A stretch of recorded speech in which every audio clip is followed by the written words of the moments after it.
The bright light illuminated the entire battlefield as it began to descend. G.I.G.A.N did everything it could to shield its glowing red eye, but its arms were still buried in Godzilla, who was unconscious. Massive gusts of wind pushed snow and dust up into the air as Macy could start to see the outline of a pair of wings. Then, with unnatural speed, the illuminated being dove down to the two titans, its light fading away to reveal the creature that caused it. Macy was shocked at the creature's appearance. It was actually quite small if you didn't account for the massive wingspan when compared to the other two behemoths below it. The only way Macy could describe it was that it looked like a giant butterfly or a moth. She watched as the creature swooped down, clawing at G.I.G.A.N's head with its outstretched, hooked claws. G.I.G.A.N shrieked as the creature attempted to separate the two titans by pulling the cyborg's head backwards. Its sword-like scythe ripped out of Godzilla's hide as the beast fell to the ground, still unconscious.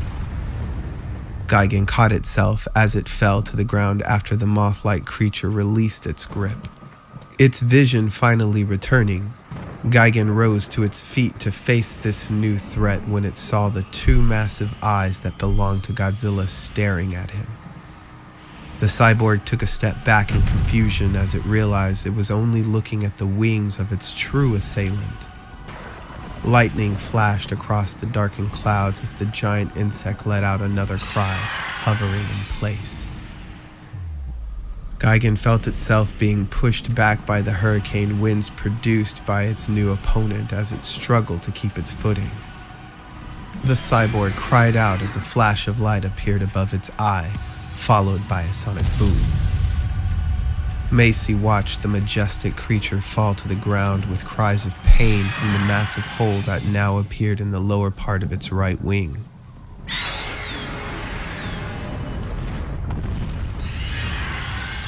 The creature struggled onto its feet, its wings folding up and down as if it were trying to take flight. G.I.G.A.N began to unleash round after round of electromagnetic projectiles at the downed moth. Macy was surprised to see that none of the rounds hit the mark, instead exploding upon contact with an odd golden sheet of dust that now surrounded the new creature. G.I.G.A.N roared in frustration as it began to charge at the giant insect when Macy saw its wings begin to glow, their luminosity growing with intensity with each passing moment. It was too difficult for Macy to look directly at the creature, but she did notice Godzilla's tail began to lift itself off the ground.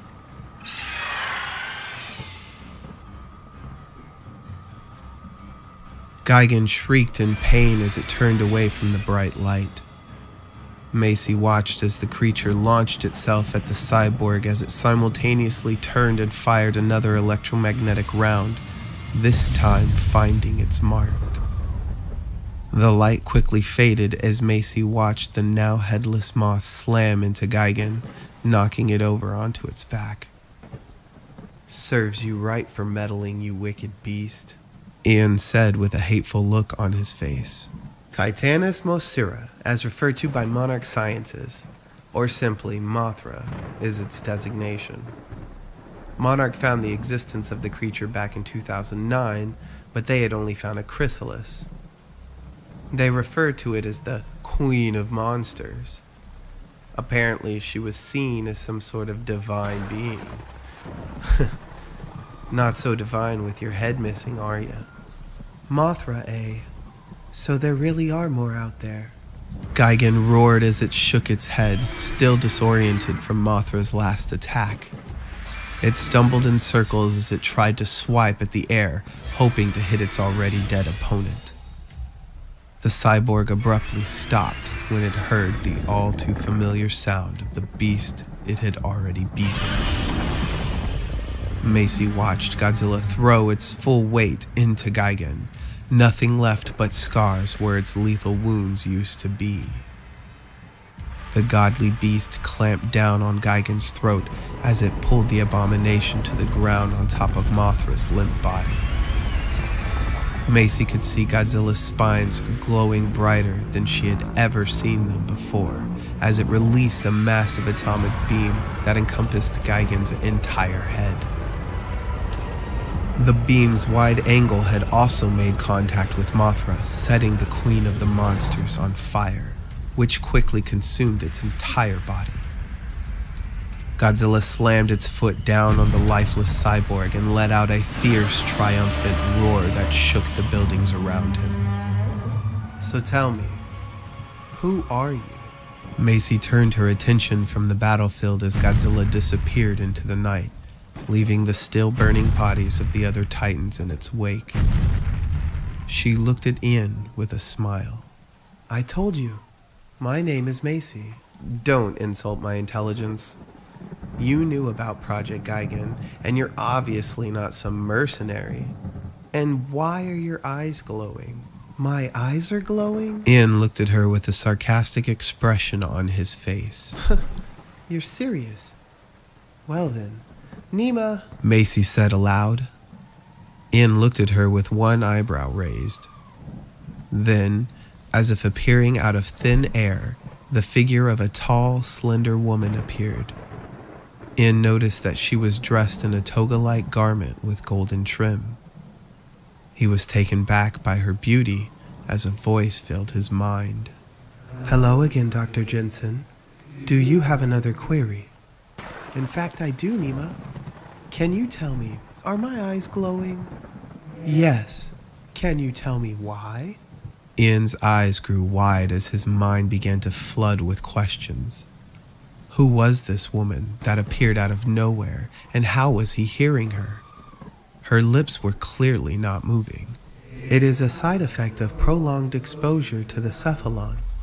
You might also have noticed that your eyes in the physical realm have exhibited the same symptoms. Well, my eyes aren't glowing yet, but their color has changed now that I think about it. Tell me, is it dangerous? Nima smiled at Macy. I do not hold any record of cephalon exposure within my databanks. I cannot accurately inform you of its full range of side effects at this time. Apologies, Dr. Jensen. What the hell's going on here? Who is this woman, and what the hell's a cephalon?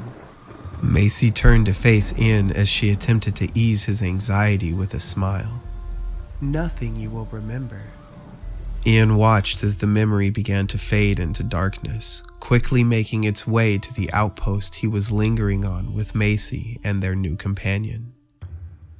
His heart began to race as his body began to dissipate into nothing as the darkness overtook him. Suddenly, he found himself looking up at an unfamiliar ceiling. Then he saw the face of a woman appear above him. Are you okay? Ian looked into the woman's eyes that were a beautiful shade of blue. Realizing he was lying on a bed, he sat up and took a quick look around his hotel room. Something seemed a little off, but he couldn't put his finger on it. Who are you? My name is Macy. I was coming back up to get my luggage when I found you on the ground outside your door.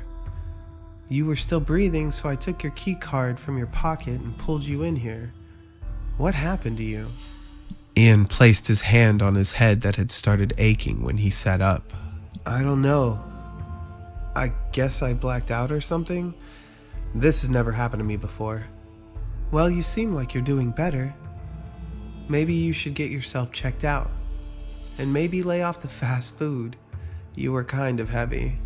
The pair shared a moment of laughter when Macy got up and made her way to the door. Well, thanks for your help, but where are you going?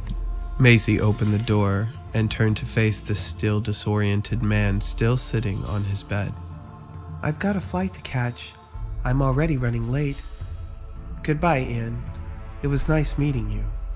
I hope you get better soon. And with that, she disappeared behind the now closed hotel room door.